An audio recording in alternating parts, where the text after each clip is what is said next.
오늘은 거두절미하고 본론부터 이야기하겠습니다. 여러분이 펜션을 차릴 결심을 하셨다면 가장 먼저 내가 운영할 펜션의 종류부터 정하시길 바랍니다. 펜션의 성격을 정했다면 그 다음은 같은 종류의 펜션들과 어떤 부분을 다르게 만들지 고민해야 합니다.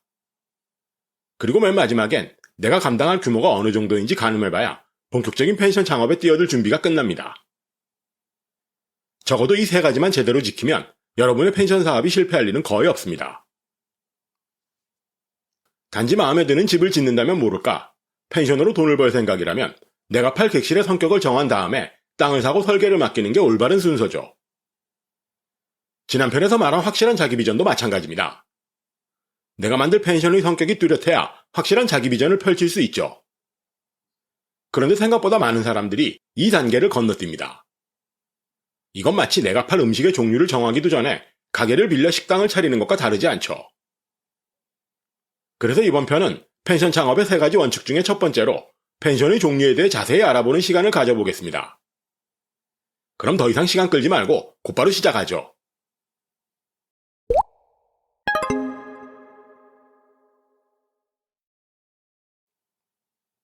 이미 여러 차례 설명했지만 펜션의 종류는 입실하는 손님들의 숫자와 성격에 따라 크게 세 가지로 나뉩니다.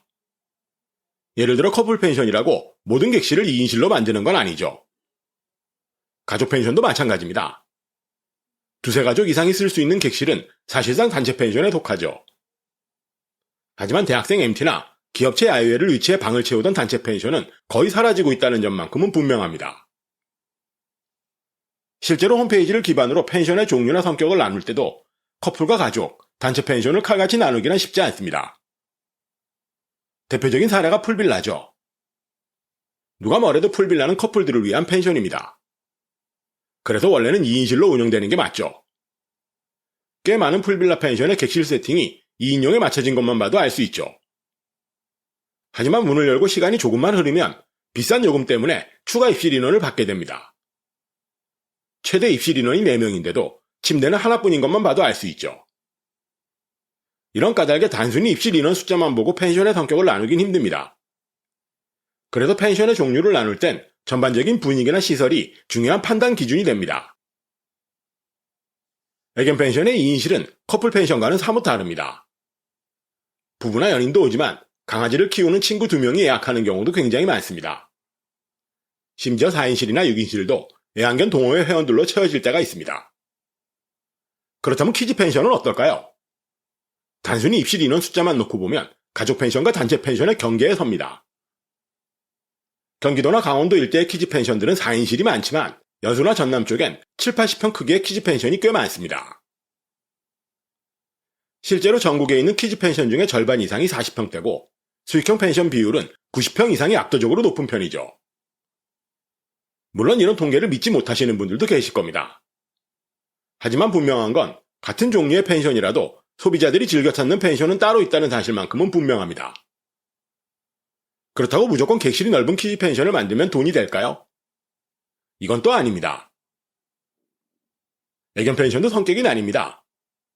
처음부터 애완견들을 위해 설계한 애견 전문 펜션과 단순히 강아지를 데리고 가도 되는 애견 동반 펜션이 있죠. 외형상으로는 큰 차이가 없어 보이지만 예약률은 엄청난 차이를 보입니다. 애견 전문은 비수기 평일에도 객실 절반 이상을 파는 수익형 펜션 비율이 애견 동반 펜션보다 3배가량 많고 비수기 평일에 객실을 3분의 1쯤 파는 자립형 펜션 비율도 3배 가까이 차이가 납니다. 이건 단지 애견 펜션에만 해당하는 얘기는 아닙니다. 애견 전문과 애견 동반이라는 미세한 차이는 일반적인 펜션에도 고스란히 적용되죠. 남해군에 있는 풀빌라 펜션 중에 절반 이상은 수익형으로 운영되고 있습니다. 그렇다면 나머지 절반은 어떨까요? 수익형 풀빌라보다 인테리어나 시설이 한참 떨어질까요? 그렇지는 않습니다. 수익형 풀빌라보다 경치도 좋고 시설도 뛰어난 풀빌라가 꽤 많죠. 그런데도 예약률에 차이가 나는 이유는 뭘까요? 서비스가 부족하거나 가격이 너무 비싸서 그런 곳들도 있지만 운영 방식의 문제도 한몫합니다. 남해군 펜션 중에 커플 위주로 운영되는 곳들의 수익형 비율은 41%가량 되지만 여러 유형의 고객들이 쓸 수 있는 펜션의 수익형 비율은 7% 남짓이죠. 그렇다면 이게 무슨 의미일까요? 커플들은 가족이나 단체 손님들이 바글거리는 펜션을 예약하려고 들지 않습니다. 가족이나 단체 손님들은 물론이고 비슷한 수준의 풀빌라 펜션 역시 마찬가지죠. 두 쌍의 커플 정도면 큰 문제가 없지만 가족이나 단체 손님들과 같은 펜션을 쓰려고 들지는 않습니다. 이런 원리로 보면 내가 운영할 펜션의 종류나 성격을 정확하게 잡는다는 건 매출에 직접적인 영향을 미친다는 얘기가 됩니다. 그렇다면 어떤 종류의 펜션을 고르는 게 좋을까요? 입실 인원을 기준으로 삼는 방법이 가장 손쉽죠. 하지만 이런 단순한 방법조차 모른 채 펜션 사업을 시작하는 분들이 너무 많습니다. 앞에서 남해군은 커플 펜션의 예약률이 가장 높다고 얘기했었죠. 하지만 남해군에 있는 펜션 중에 커플 전용으로 만들어진 펜션은 불과 10% 남짓입니다. 심지어 커플이나 가족, 단체 손님을 모두 받는 펜션과 비슷한 숫자죠. 그렇다면 이유는 뭘까요? 충분한 사전조사 없이 펜션을 시작하다 보니 특정한 고객만을 위한 펜션은 어딘가 불안했던 거죠. 예를 들어 커플만 받는 펜션을 만들자고 하면 가족이나 단체 손님은 놓치면 어떻게 하냐고 겁을 먹습니다. 이러다 보니 아무리 좋은 땅에 비싼 자재를 써도 죽도 밥도 안 되는 펜션을 만들게 되죠. 제가 평소에 풀빌라 펜션이 쉽지 않다고 말하는 여러 가지 이유가 있습니다. 창업 비용이 많이 든다는 점도 문제지만 가장 큰 이유는 풀빌라를 찾는 소비자들의 심리 때문이죠.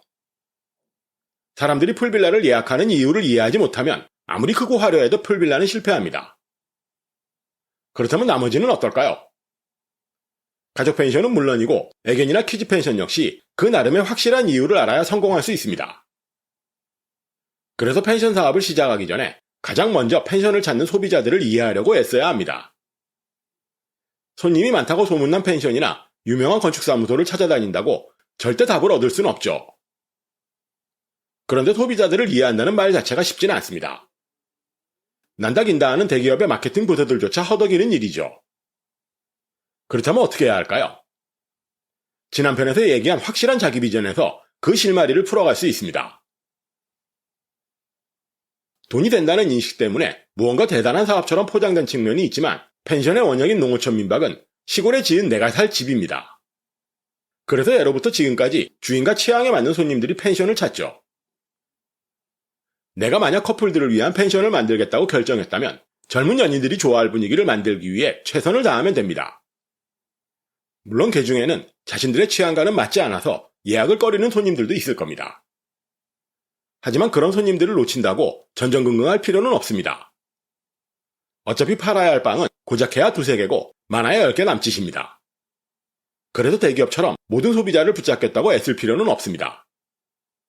거꾸로 말해 내 취향과 맞는 손님들만 끌어들여도 예약은 차고 넘친다는 얘기죠.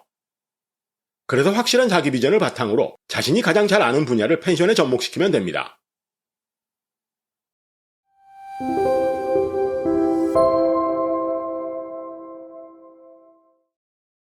확실한 자기 비전을 가진 사람은 굳이 남의 흉내를 낼 필요가 없습니다. 상대편 펜션 주인이 어떤 비전으로 수영장을 만들었는지도 모르면서 그저 예약이 많다고 따라할 이유는 없다는 얘기죠. 서비스도 마찬가지입니다. 음식에 자신이 없다면 조식이나 브런치 같은 서비스는 머릿속에서 지우는 게 좋습니다. 심지어 손님들을 대하는 게 어렵다고 느끼면 아예 비대면으로 운영하면 되죠. 애완견을 키워본 적이 없다면 애견 펜션은 차리지 말아야 하고 같은 또래의 아기 엄마들과 이야기가 통하지 않는다면 키즈 펜션 역시 포기하는 게 좋습니다. 시장의 수요는 무궁무진합니다. 모두가 풀빌라 펜션으로만 몰려가는 것도 아니고 애완견을 키운다고 뻔질나게 애견 펜션 문턱을 넘지도 않습니다.